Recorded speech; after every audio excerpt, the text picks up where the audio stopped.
ಚಿರತೆ ದಾಳಿಗೆ 350ಕ್ಕೂ ಹೆಚ್ಚು ನಾಟಿ ಕೋಳಿಗಳು ಬಲಿ. ಮಧುಗಿರಿ ಗರಣಿ ಗ್ರಾಮ ಪಂಚಾಯಿತಿ ವ್ಯಾಪ್ತಿಯ ಚನ್ನಮಲ್ಲನಹಳ್ಳಿ ಗ್ರಾಮದಲ್ಲಿ ಚಿರತೆಯ ಭೀಕರ ದಾಳಿಗೆ ರೈತ ಕೃಷ್ಣಮೂರ್ತಿಯವರಿಗೆ ಸೇರಿದ 350ಕ್ಕೂ ಹೆಚ್ಚು ನಾಟಿ ಕೋಳಿಗಳು ಮೃತಪಟ್ಟಿದ್ದು, ಲಕ್ಷಾಂತರ ರೂಪಾಯಿ ನಷ್ಟ ಉಂಟಾಗಿದೆ. ಮಾಹಿತಿ ತಿಳಿದ ತಕ್ಷಣ ಅರಣ್ಯ ಇಲಾಖೆ ಹಾಗೂ ಪಶುವೈದ್ಯಾಧಿಕಾರಿಗಳು ಸ್ಥಳಕ್ಕೆ ಭೇಟಿ ನೀಡಿ ಪರಿಶೀಲನೆ ನಡೆಸಿದ್ದಾರೆ.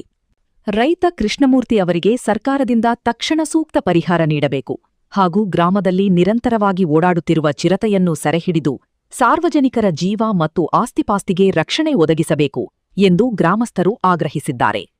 ವರದಿ ಹರೀಶ್ ಬಿಜ್ವಲ ಸುದ್ದಿ, ಮಧುಗಿರಿ. ಇಲ್ಲೊಂದು 1.5 ಕಿಲೋಮೀಟರ್ನಾಗೆ ಫಾರೆಸ್ಟ್ ಐತೆ. ಆ ಫಾರೆಸ್ಟ್ ನಿಂದ ಚಿರತೆ ಬಂದು ಇಲ್ಲಿ ಈ ತರ ಹಿಂಗ್ ಮಾಡೈತೆ. ಒಂದ್ ಸ್ವಲ್ಪ ಸುತ್ತಮುತ್ತಲ ಚಿರತೆಗಳ ಕಾಟ ಜಾಸ್ತಿ ಆಗ್ಬಿಟ್ಟೈತಿ. ಇಲ್ಲಿ ಸುತ್ತಮುತ್ತ ಒಳಗೆ ಸೇರ್ಕೊಬಿಟ್ಟು ಒಂದು 450 ಕೋಳಿ ಮರಿ ನಾವು ಸಾಕಿದ್ವಿ. ಅದ್ರಾಗೆ ಒಂದು 150 ತಿಂದಾಕ್ಬಿಟ್ಟೈತೆ. ಇನ್ನೊಂದು 300-350 ಇಸ್ಬಿಟ್ಟು ಆ ಗಾಬರಿಗೆ ಎಲ್ಲ ಇಸಗಾಕ್ಬಿಟ್ಟು ಸಾಯಿಸಾಕ್ಬಿಟ್ಟೈತೆ.